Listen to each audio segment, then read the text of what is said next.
Hey everyone, welcome to the Tuesday night edition of the Full Count, and we got some special guests here on the Full Count today. We got the Thursday night crew here. We got Nate the Great in the upper left-hand corner. How you doing, Nate? I'm excited. I'm excited to get this thing rocking and rolling. I'm excited to hop on today. Awesome. Welcome to the big leagues, Nate. And right above me, we got none other than Ray Cruz. How you doing? Hey, I'm doing good. I'm ready to get the show going. I wish my Braves were doing better, but starting off the season 0-4. All right, then we got the big dog of the diamond. We got UL. I'm missing your Mets hat. Yeah, no Mets hat today. Just more of feeling a musical day today, so I'm wearing my Beatles hat. But yeah, no, it's good to have the other guys in tonight. Get a little different perspective. Felix is actually at the Phillies Mets game tonight. He actually got a ticket, so he's at a real baseball game. So we'll find out next week how it was to be at a real game after like almost 2 years. Well, I don't think he's going to enjoy it since they're losing to the Mets 6-2 right now. So, darn, that's so disappointing. Hey, I will have to give him I'll play the violin for him. There you go. I will have to give him credit though. If they lose, it will be their first loss. Yes, so he might not go again. You never know, right? That's true. That's true. I hope everyone enjoyed our new intro music. It was created via Nate the Great. That's why we call him Nate the Great. And Thank also, you, Nate. Just thank you for all you do on the backstage for us. We appreciate it so much. Yes, no doubt. Just thank you again. So, man, this week was crazy with baseball right off the go because Kershaw got hammered by the Rockies. His ERA is like at 7 now. Then all of a sudden the Orioles were on top of the East. Same with the Detroit was on top of the Central. The Pirates, after the first day, they were on top of the NL Central, and I just think it was just been a crazy, crazy week. And also we got what was his name? Yarman Mercedes went 8 for 8 in his first 8 at bats, and his on base percentage was at 300 or 3,500. Give me guys your takes on the opening weekend. All right, who wants to go first? I'll go first. Okay. Yeah. Well, let's see. It was an interesting opening weekend for sure. With the Braves getting swept, and with Baltimore coming out 3-0. But I think everything is going to regulate. It's interesting how people we start off 3-0, 4-0. Yeah, but it all regulates because everyone comes out of spring training a little different and they're in a little different shape. But give the season like a week or two to really settle in. Obviously you don't want to fall too far behind so fast, but at the same point, if you look at the teams that are like 3-0, 0-4 or whatever, they'll pick it up. But I think the most interesting thing is what happened yesterday to Tatis. I don't know if anyone saw that Fernando Tatis got hurt yesterday. Yeah, I saw that. Now his X-ray was negative, but for him to swing that hard and get hurt like that. Yeah. First year of a 14-year contract. Look out. See, he gets paid all that money, and look what happens. Yes, It never fails. It never fails. All right. Well, Nate. That's all I got to say. All right, Nate. What's your takes? What was your take for the opening weekend? I'm just gonna have to say this. I call what happened in the Red Sox Orioles game. I called that series. I knew Orioles were going to sweep that. But there were a lot of things personally to me that didn't come out to be a surprise, except how well the Reds are doing right now. Looking at today, I know they're playing against the Pittsburgh Pirates out of all teams. But you had Nick Senzel, who scored 4 runs for the Pittsburgh Pirates today. 4 runs for that team. So that that how well they're doing as part of that this year so far, leading the I think the league in home runs coming from them. That kind of shocked me, and also a little bit of a biased Homer Rangers take. Watch out for Dahl, Nate Lau, and Joey Gallo this year. Didn't the Rangers make a trade today? Yep. Yes. Yeah, I saw that. That was an interesting deal. What do you think of that, Nate? I don't know what we got in return. I just found out not too long ago. But Rustin Odor, he's going over to the Yankees. And to be honest with you, he probably should be gone. He's not. I don't really care that much about him. He kind of sucks, to be honest with you. So I'm glad we got rid of him. Although I don't know what we got in return. I had to go and look at it real quick. Right. But I like that move. All right. All right, Ray. What was your takes for this for the opening weekend? Well, like I said, opening weekend, open week, whatever. It's always going to be the fool's goals of people who's going to be contending. I mean, you got the teams that are supposed to be in last place, jump out on an early lead. So you don't know how it's going to work out. Like you said, the first week is just the first week. Everybody, you're still not going to separate the teams from who's going to be what. And what surprised me is how the National League East is looking right now. The Phillies are 4-0, about to lose to the Mets here tonight. They're losing right now 6-2 in the bottom of the eighth. So the Mets. So it looks like the Mets going to get their. Look like the Mets going to get their first win of the season. The Braves has lost the first 4 games on the road, 0-4. So and the National League East right now is flipped upside down the way people are projected to go. I mean, they're projected to be the Braves 1, Mets 2, Phillies 3. So you got the Phillies out front, you got the Nationals up in second, you got the Mets in third, you got the Marlins, and then you got the Braves pulling up the rear. And that's what surprised me out of all the opening day, how the Braves came out flat, and they're still flat. Okay. And did you guys ever see the Red Sox uniform that they're going to wear? I think it's like May 21st, I believe. It's like to commemorate. It's something for the Boston Marathon, right? Yeah. I saw that. Yeah. These colors right here. These are. It's colors. That. I know. Yeah, I saw that because I saw a lot of jokes, and people were asking if how come did the Boston Red Sox turn into the Chargers? Well,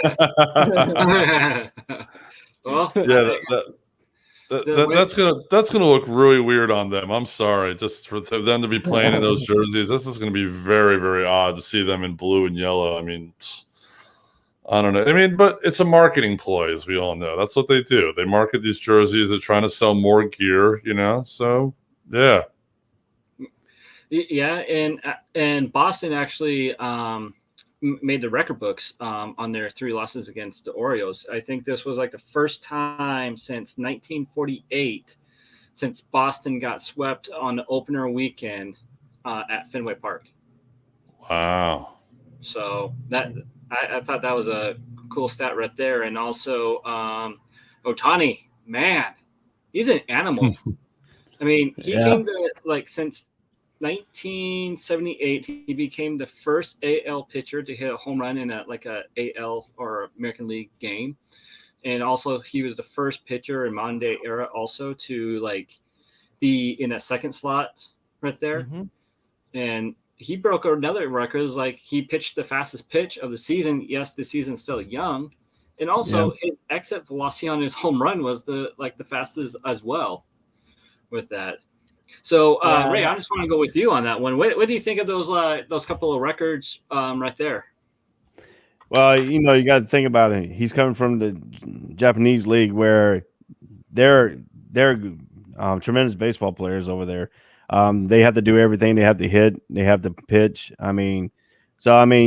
He's a good two-way player in the modern area. So his fast pitches, is off the chain right now. But can he sustain what he's doing all 162 game season? That's going to be the question. And he still got injured. So you have to watch out for his injury and stuff like that too. So you got to watch out the toll of the full 162 game season, plus the injuries, and plus is he going to wear out by playing the two-way game instead of concentrating on the one area? So that's going to be the question. Can he be fully endowed in the whole entire season and go injured free? He's hurting right now. So I don't agree in him being a pitch hitter, except in like emergency situations type deal. But can he hold up? Can his health hold up? That's going to be the question and going through the season. Okay. No doubt. Yeah, definitely. So within this first week, there was some controversy that kind of happened with baseball as well. The All-Star was supposed to be in Atlanta, as we all know, and of course, it got changed because the MLB did not agree with the Georgia new voting laws with that. And now the All-Star game is in Colorado this year, I believe. So Coors Field. Yep. So we could at least say it could be a pretty offensive game. With that being said, how do you guys feel about that being a game being moved because of political reasons with that? I want to start with Nate on that one. I have a lot of things to say about this. The reason I don't want to get too much into the political aspect, but I will say this. On a business standpoint, I don't like it, but the reason for the move, I like. Let's just go with that. Why is that? Because it does, even though for all the companies that out there over in Atlanta that are, that are wide over the U.S., I couldn't think of the right move. I couldn't think of the right word, but for all those companies that have something over in another part of the U.S. is what I'm trying to say. They'll be fine, but the companies that are just designated towards the city of Atlanta, I don't think they will. And it's having the All-Star game in Atlanta originally was going to bring a lot of money in towards that city. So on a business standpoint, that's why I don't like that move, because I think it is going to hurt the city of Atlanta. Okay. Look, I can see that easily. UL, what's your feelings on this? Okay, well, there's a number of ways you can look at this. One is Rob Manfred, in a sense, didn't really have a choice because he keeps the game in Atlanta. Chances are his best players are going to protest the game, not show up in Atlanta. Okay, because that was the big talk that a lot of the players weren't going to go because of what Georgia did with the voting laws. So Manfred's hand is pushed, and he had to do that. Fine, I understand. At the same point, this whole thing with politics and sports has just gotten way out of hand the last couple of years. Yeah, I'm very liberal. I'll admit it. I'm very liberal when it comes to my politics. But, sports and politics, sports is supposed to be the getaway from real life. It's supposed to be the getaway from politics. So the facts that it keeps on invading in politics, with the kneeling in football, with everything that happened in basketball last year, with this in baseball, it's always something politically that's getting involved in sports. And to me, it's like, it's a baseball game. So, okay, so the Braves, so they're not going to have the the All-Star game in Atlanta now. Okay, yes, Atlanta's going to lose revenue. Sponsorships are going to lose money because the game's not going to be there anymore. They'll recover. These are multi-billion-dollar companies. They'll recover. Coca-Cola is one of the biggest companies in Atlanta. People have been drinking Coca-Cola for millions of years. They'll keep drinking Coca-Cola. I don't think it's going to be an issue. But, to move, yeah, exactly. There you go. We should get a sponsorship for this show. Hint, hint.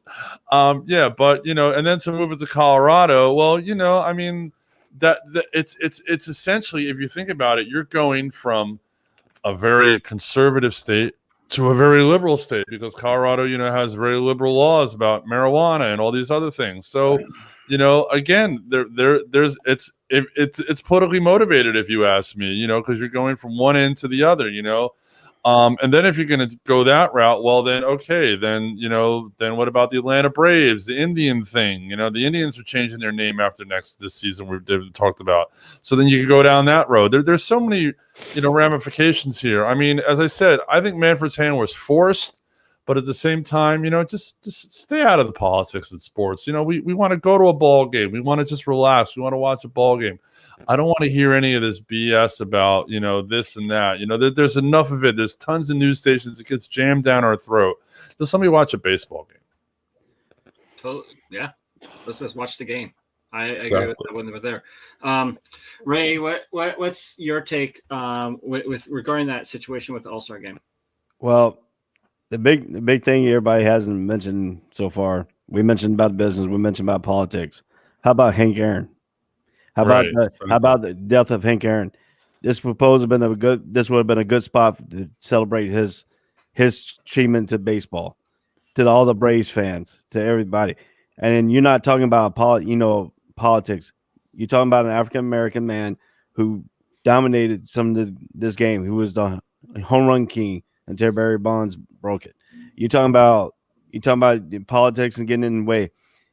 When we was brought up in the 80s, you didn't hear nothing about politics in baseball. You didn't hear about in sports. You didn't hear it in football. I mean, Muhammad Ali had his protests. We understood what he did, not go to war and stuff like that. We understand that.